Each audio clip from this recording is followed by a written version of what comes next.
Voilà, j'ai été invité à venir ici à Barcelone par un des professeurs de l'université de Catalogne qui voulait examiner ce qui est apparemment un paradoxe énorme, de savoir si les mouvements islamistes, bon, ça porte beaucoup de noms, on dit aussi souvent le radicalisme musulman, on dit le fondamentalisme, on dit, enfin les mots changent, d'ailleurs selon les pays, hein, les chercheurs n'ont pas le même vocabulaire dans les différents pays, et en particulier dans le monde arabe.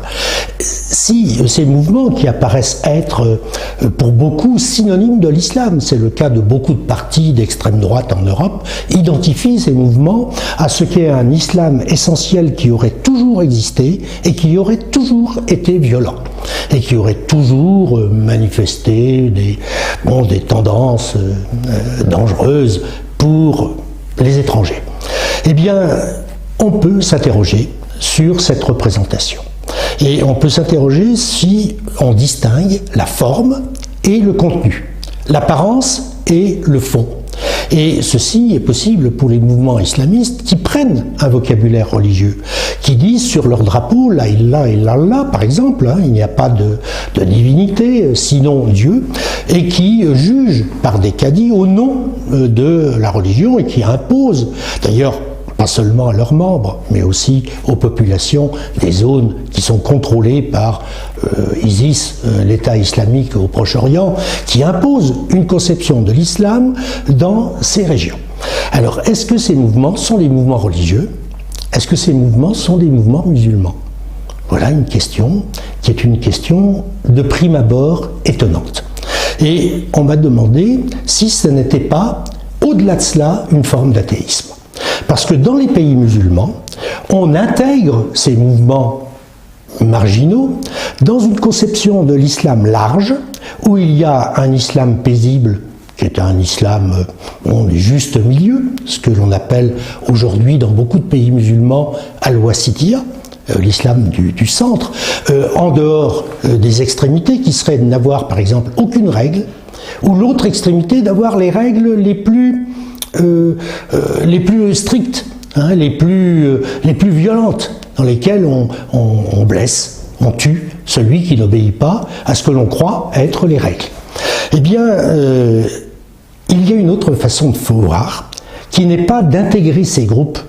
Pour la paix sociale, ça peut être une excellente chose, de laisser la liberté aux gens qui ont choisi d'être pendant quelques années, parce que ça ne touche pas ou rarement des personnes âgées, ça touche des personnes qui ne sont pas intégrées socialement par le mariage ou par le travail. C'est elles qui rentrent dans ces mouvements au moment du passage de l'adolescence à l'âge adulte. Eh bien, si ces personnes ne peuvent pas être exclues de l'islam, c'est une toute autre question. Parce que cette question a des implications et elle a des conséquences. Elle a des implications dans l'esprit de celui qui formule cette question, bien sûr. Il y a des présupposés. Et ce que je vais essayer aujourd'hui de montrer, dans la conférence qui va être faite, c'est que ces présupposés sont parfaitement compatibles avec ce qu'a été la religion musulmane, à la fois dans son expression coranique, dans le hadith, mais également dans le fiqh, c'est-à-dire dans l'ensemble de ce que les jurisprudents ont pu déterminer à partir de cela. Et on peut résumer en quelques mots cela. D'une part, les gens qui rentrent dans ces mouvements islamistes ont une idéologie, mais ils ont aussi des pratiques. Et l'État islamique au Proche-Orient, Fil Sham, aujourd'hui a montré des pratiques parfois très étonnantes, parce qu'elles contredisent les règles que l'on va trouver dans le Coran. Il y a très peu de règles dans le Coran, mais il y en a. Et il y en a beaucoup sur le code de statut personnel, mais il y en a aussi pour à d'autres occasions. Eh bien, aujourd'hui, prenons l'exemple, on peut en prendre plein, on peut prendre l'exemple de l'esclave. Qu'est-ce que c'est qu'un esclave aujourd'hui, alors qu'il n'y a pas d'esclaves masculins? Les esclaves ne sont que des femmes. Et parfois, ce ne sont même pas des femmes musulmanes, ça peut être des femmes de minorité au Proche-Orient. Qu'est-ce qui relie l'islam à ces pratiques de l'esclavage contemporaine? On peut prendre les peines coraniques. Les peines coraniques, c'est jeter la pierre à quelqu'un qui n'a pas une vie familiale de fidélité, par exemple. Ça existe, ces peines coraniques dures, même si elles ont été abandonnées dans les pays musulmans, sauf l'Arabie Saoudite, mais aucun pays musulman n'utilise ces règles. Or, aujourd'hui, qu'est-ce que pratiquent les membres de l'État islamique qui jettent du haut d'une maison un homosexuel, qui vont brûler un aviateur jordanien dans une cage? Quel est le lien qu'il peut y avoir entre, d'une part, la révélation divine dans l'esprit musulman qui est le Coran, et ensuite les dires du prophète? Il n'y en a rigoureusement aucun. Aucune liaison.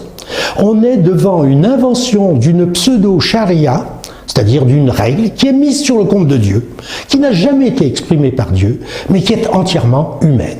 Et la question se pose tout de suite, remplacer l'homme par Dieu, n'est-ce pas une forme d'athéisme?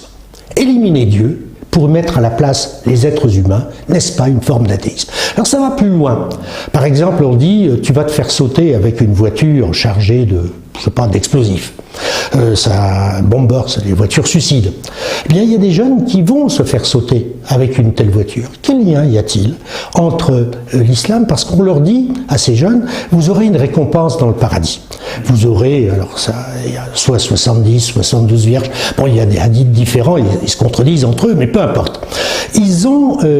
On leur fait miroiter. Qu'est-ce que ça signifie? Ça signifie que l'homme qui dit ça a quelqu'un qui va être martyr, qui va mourir. Cet homme, il est en train de faire miroiter à un jeune homme, ou à une jeune femme, c'est plus souvent d'ailleurs des jeunes gens, il lui fait miroiter un statut dans l'au-delà. Qu'est-ce qu'il est en train de faire? Il est en train de prendre la place de Dieu, qui le jour du jugement dernier est capable de dire, toi tu vas aller au paradis, même si les hommes autour de toi ont cru que tu as violé les règles de l'islam, ou au contraire, tu iras en enfer, même si toute ta vie, tu as semblé être aux autres un homme pieux, mais tu ne l'étais pas intérieurement, moi seul Dieu, je peux juger, et c'est ma décision qui importe. Si la décision des hommes l'emporte sur la décision de Dieu, au moment du jugement, c'est pas créer des règles, c'est appliquer les règles sur cette terre ou les règles dans l'au-delà. Bien, celui qui fait cela, il est en train d'éliminer Dieu totalement de la religion et il ne peut plus se prétendre appartenir à la religion musulmane. Et c'est donc une forme d'athéisme différente de l'athéisme européen, celui qu'on trouve chez Nietzsche, qui passe par le thème de la mort de Dieu. Ici, c'est pas la mort de Dieu, c'est remplacer Dieu par un être humain, et c'est l'être humain qui fait la charia et qui applique la charia. On n'a plus besoin, dans aucun cas, d'un Dieu avec ses déterminants. Le déterminant principal dans le Coran, c'est la Rahma, le Dieu est Rahim, il est Rahman, il est compatissance, il est clémence, il est bonté, et en même temps, il manifeste la bonté. Aujourd'hui, quelle que soit la cause de l'arrestation, l'homme va à la mort, dans la plupart des cas. Les adversaires, qu'ils soient, ils ne sont pas tous d'ailleurs musulmans en Syrie, en Irak, il y a des minorités. On a failli tuer les yézidis. On a commencé un génocide sur les yézidis. Ce génocide, il est très très éloigné de ce qui a été la politique du prophète, tant à Médine, où il était en combat, qu'ensuite à la Mecque, où il n'y avait plus de combat pour le prophète et qui donne un tout autre message dans les versets qui sont les versets mécois du prophète.